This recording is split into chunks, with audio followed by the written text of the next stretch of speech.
CPM నుంచి మీరేం support ఇస్తారు చెప్పండి అమీన్పూర్ వాసులు. ఇప్పుడు ఒకటండి, గవర్నమెంట్ ఒకవైపు ప్రజల భూములు రైతుల భూములు గుంజుకొని డెవలప్మెంట్ చేస్తామని చెప్పి పెద్ద ఎత్తున భూమి తీసుకుంటుంది. మరి అట్లాంటి భూములు ప్రభుత్వ భూములే ఉన్న దగ్గర డెవలప్మెంట్ చేయడానికి ఏంటి ఇబ్బంది వీళ్ళకు?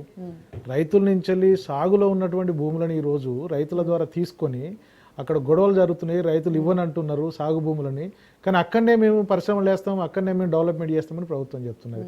మరి ఇట్లా 100 ఎకరాల భూమి ఉన్న దగ్గర ఇక్కడ కూడా డెవలప్మెంట్ చేయొచ్చు కదా. ఇది మంచి భూమి, ఎవరు అడ్డొచ్చేది లేదు ఈ ప్రభుత్వం అక్కడ డెవలప్మెంట్ చేస్తే.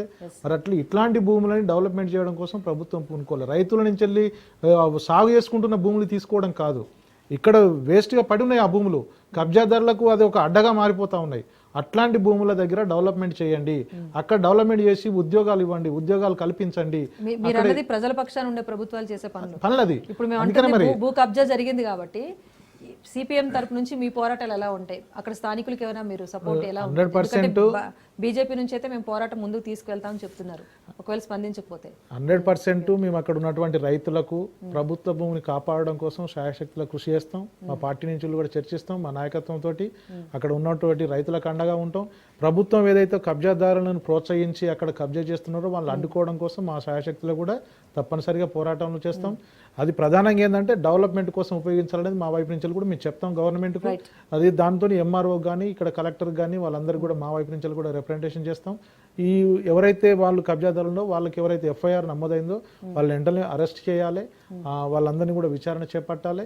రేపు కోర్టుకు ఇవన్నిటికి సంబంధించి కూడా ప్రభుత్వము సరైన పద్ధతుల్లో కోర్టుకు ఇవన్నీ కూడా సబ్మిట్ చేయాలి. ఎందుకంటే కోర్టు ఏముంటుంది, వీళ్ళు సబ్మిట్ చేసిన దాని మీద ఆధారపడి ఉంటుంది.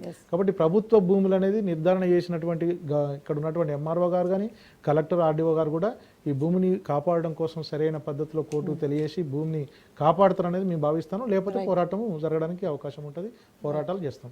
రైట్, థ్యాంక్ యూ నరసింహారెడ్డి గారు, రాజు గారు థ్యాంక్ యూ అండి, రవీంద్ర గారు థ్యాంక్ యూ సో మచ్ అండి డిబేట్లో పార్టిసిపేట్ చేసినందుకు. సో మొత్తంగా అయితే రాజ్ న్యూస్ ప్రసారాలతో మంత్రి బినామీలు చేయాలనుకున్న 1000 కోట్ల భూ సంతర్పణకైతే బ్రేక్ పడుతుందని అటు బొమ్మన్కుంట ప్రజలు కూడా ఆశిస్తున్నారు. మేము కూడా వీలైనంత వరకు ఆ భూమికి సంబంధించి వివరాలు అందించే ప్రయత్నం చేశాం. ఇటు బీజేపీ నుంచి కానీ లేకపోతే సిపిఐ నుంచి కూడా స్థానికంగా ఉన్న ప్రజలకు మేము అండగా ఉంటామని చెప్తున్నారు. అట్ ద సేమ్ టైం అది ప్రభుత్వ భూమి, వీలైతే ప్రజల అభివృద్ధి కోసం వినియోగించాలి తప్పిస్తే ఇలా రియల్టర్ల చేతుల్లో పెట్టేసి సొమ్ము వెనకేసుకునే ప్రభుత్వంగా మిగలొద్దు. ప్రజల పక్షాన పోరాటం చేస్తాం, రైతుల పక్షాన్ని నిలబడతామని చెప్తున్న ప్రభుత్వం ఇలా రౌడీ రాజ్యాన్ని కొనసాగించొద్దు అని మాత్రం కోరుకుంటున్నారు. సో రాజ్ న్యూస్ వేదిక ద్వారా మేము కూడా అదే ప్రశ్నిస్తున్నాం. ఇంతలా మేము మీపైన ఆరోపణలు వస్తుంటే మంత్రి గారు స్పందించట్లేదు, అటు ప్రభుత్వ భూమి కబ్జా జరుగుతోందని చెప్పినా ప్రభుత్వం కూడా స్పందించట్లేదు. మీరు తీసుకునే చర్యలే మీరు బొమ్మన్కుంట వాసులకే కాదు మొత్తం ఈ రాష్ట్రంలో ఉన్న ప్రజలకు ఇచ్చే సమాధానంగా రాజ్ న్యూస్ అయితే ముందుకు తీసుకువెళ్తుంది. ఈ ఒక్క విషయాన్ని గుర్తుంచుకొని ప్రభుత్వం లేదా మంత్రి గారు స్పందించాలి, అటు హైడ్రా నుంచి కూడా ఒక సమాధానం రావాలని ఆశిస్తూ